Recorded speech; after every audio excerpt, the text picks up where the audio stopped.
ಚಿತ್ರದುರ್ಗ ಜಿಲ್ಲೆಯ ಭರಮಸಾಗರ ಹೋಬಳಿಯ ದ್ಯಾಪನಹಳ್ಳಿ ಹೊಸ ಬಡಾವಣೆಯ ಗ್ರಾಮದ ಜನರಿಗೆ ಮನೆ ಕಟ್ಟಲು ಕಳೆದ 2013ರಿಂದ 18ರ ಕಾಂಗ್ರೆಸ್ ಸರ್ಕಾರದ ಅವಧಿಯಲ್ಲಿ ಲೇಔಟ್ ನಿರ್ಮಿಸಿ ನಿವೇಶನ ಹಂಚಿಕೆ ಮಾಡಿತ್ತು.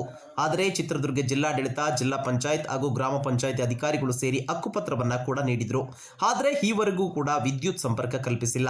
ಒಂದೇ ಒಂದು ಚರಂಡಿ, ರಸ್ತೆ, ನಲ್ಲಿಗಳ ವ್ಯವಸ್ಥೆಗಳಂತೂ ಇಲ್ಲವಾಗಿದೆ.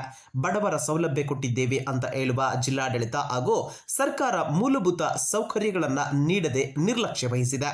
ಸಂಜೆಯಾದರೆ ಹುಳ ಉಪ್ಪಡೆಯ ಕಾಟ ಅಷ್ಟೇ ಅಲ್ಲದೆ ಹಾವು ಚೇಳುಗಳು ಹರಿದಾಡುವಂತಹ ಈ ಒಂದು ಕೊಂಪೆಯಲ್ಲಿ ಕತ್ತಲೆಯಲ್ಲೇ ಜನರು ಜೀವನ ನಡೆಸುವಂತಹ ದುಸ್ಥಿತಿ ಇಲ್ಲಿ ನಿರ್ಮಾಣವಾಗಿದೆ. ಇನ್ನು ಮಕ್ಕಳು ಬುಡ್ಡಿ ಬೆಳಕಿನಲ್ಲಿ ಓದುವಂತಹ ಒಂದು ವಾತಾವರಣ ಕೂಡ ಇಲ್ಲಿ ನಿರ್ಮಾಣವಾಗಿದೆ. ಹಳೆ ಗ್ರಾಮದಲ್ಲಿ ಬ್ಯಾಟರಿ ಟಾರ್ಚ್ ಮಾಡಿಕೊಂಡು ಬಂದು ಓದಿಕೊಳ್ಳಬೇಕಾದಂತಹ ಪರಿಸ್ಥಿತಿ ಇಲ್ಲಿ ನಿರ್ಮಾಣವಾಗಿದ್ದು, ಕತ್ತಲಲ್ಲೇ ಅಡಿಗೆ ಮಾಡಿ ಊಟ ಮಾಡುವಷ್ಟು ಕಷ್ಟದಲ್ಲಿ ಜನರು ಬದುಕುತ್ತಿದ್ದಾರೆ. ಇನ್ನು ಗಗನಯಾನ ಮಾಡುವ ಈ ಒಂದು ಆಧುನಿಕ ಜಗತ್ತಿನಲ್ಲಿ ಕರೆಂಟ್ ಇಲ್ಲದೆ ಬದುಕುವ ಜನರ ಸ್ಥಿತಿ ನೋಡಿ ಆಡಳಿತ ವ್ಯವಸ್ಥೆಗೆ ನಾಚಿಕೆಯಾಗಬೇಕಾಗಿದೆ. ಇನ್ನು ವಿದ್ಯುತ್ ಇಲ್ಲದೆ ಓದುವ ಮಕ್ಕಳಿಗೆ ಕಣ್ಣಿಗೆ ಕಟ್ಟಿ ಕತ್ತಲ ಕೋಣೆಗೆ ನೂಕಿದಂತಹ ಪರಿಸ್ಥಿತಿ ಇಲ್ಲಿ ನಿರ್ಮಾಣವಾಗಿದ್ದು, ನವೆಂಬರ್ 27 ಸಂಜೆ 4 ಗಂಟೆಯ ಸುಮಾರಿಗೆ ಇಲ್ಲಿನ ನಿವಾಸಿಗಳು ಕೂಡ ಆಕ್ರೋಶ ಹೊರಹಾಕಿದ್ದಾರೆ. ಸರ್, ಇದು ಚಿತ್ರದುರ್ಗ ಜಿಲ್ಲೆ ಭರಮಸಾಗರ ಪಕ್ಕ ಇರೋ ಜಾಪನಹಳ್ಳಿ ಅಂತ.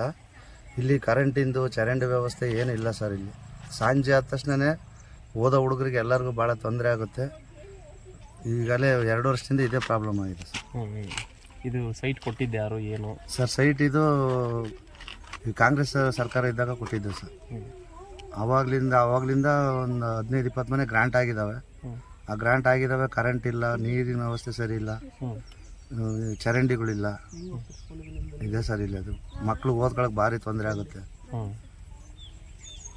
ಈಗ ಅವಾಗಿಂದ ಏನೇನು ರಾತ್ರಿಗೆ ಏನು ಸಮಸ್ಯೆ ಆಗುತ್ತೆ? ಅದೇ ಸರ್, ಕರೆಂಟ್ ಇರೋದು ಏನು ಸಮಸ್ಯೆ ಆಗುತ್ತೆ? ಕರೆಂಟ್ ಇರೋಲ್ಲ ಸರ್. ನೋಡಿ ಸರ್, ಇಲ್ಲೆಲ್ಲ ಜಂಗಲ್ ಹೆಂಗಿದೆ, ಮಕ್ಕಳು ಮರಿ ಓಡಾಡೋದು ಕಷ್ಟ, ಹಾವುಗಳು, ಕಾಡು ಪ್ರಾಣಿಗಳು ಬರ್ತಾವೆ ಸರ್ ಇಲ್ಲಿ ಒಂದೊಂದು ಟೈಮು. ಹಂಗಾಗ್ಬಿಟ್ಟು ಅದೇ ಕರೆಂಟಿಗೆ ಒಂದು ಸ್ವಲ್ಪ ಇದು ಮಾಡ್ರಿ ಅಂತ ನಿಮಗೆ ಕೇಳ್ಕೊಂತ ಇತ್ತು. ಕರೆಂಟ್ ಮಾತ್ರ ಸಮಸ್ಯೆ, ಬೇರೆ ಏನಾದ್ರು? ಬೇರೆ ಇನ್ನೇನಿಲ್ಲ ಸರ್. ನೀರು, ಚರಂಡಿ, ರಸ್ತೆ ಸರ್, ಈ ಚರಂಡಿದು ನೀರಿನ ವ್ಯವಸ್ಥೆ ಅದು ಮಾಡ್ಬೇಕು ಸರ್. ಏನು ನಲ್ಲಿಗಳ ವ್ಯವಸ್ಥೆ ಇಲ್ವಾ? ನಲ್ಲಿ ವ್ಯವಸ್ಥೆ ಇಲ್ಲ ಸರ್, ಚರಂಡಿನೂ ಇಲ್ಲ. ನೋಡಿ ಸರ್, ಇಲ್ಲಿ ಚರಂಡಿ ತೆಗೆದು ಹಂಗೆ ಬಿಟ್ಟಾರೆ. ನೀವು ಗ್ರಾಮ ಪಂಚಾಯತಿ ಅವ್ರ ಗಮನಕ್ಕೆ ಹೇಳಿದ್ರಾ? ಹೇಳಿದ್ದೀವಿ ಸರ್. ಅವ್ರನ್ನ ಕೇಳಿದರೆ ಅವರು ಎಲ್ಲ ಬೇರೆ ಬೇರೆ ಕಡೆ ಹೇಳ್ತಾರೆ. ಅವ್ರನ್ನ ಕೇಳಿ ಇವ್ರನ್ನ ಕೇಳಿ ಅಂತ. ಅವ್ರನ್ನ ಕೇಳಿದ್ರೆ ನಮ್ಗೆ ಸಂಬಂಧ ಇಲ್ಲ, ಗ್ರಾಮ ಪಂಚಾಯತಿ ಸಂಬಂಧ ಅಂತಾರೆ. ಯಾರನ್ನ ಕೇಳಿದ್ರು ಅದೇ ಸರ್ ಹೇಳೋದು. ಕೊನೆ ಲಾಸ್ಟಿಗೆ ನಿಮ್ಮ ತಕ್ಕ ಬಂದೀವಿ ನಾವು. ನಿಮ್ಮ ಹೆಸರು? ಕೃಷ್ಣಪ್ಪ ಅಂತ ಹೇಳ್ಬಿಟ್ಟು.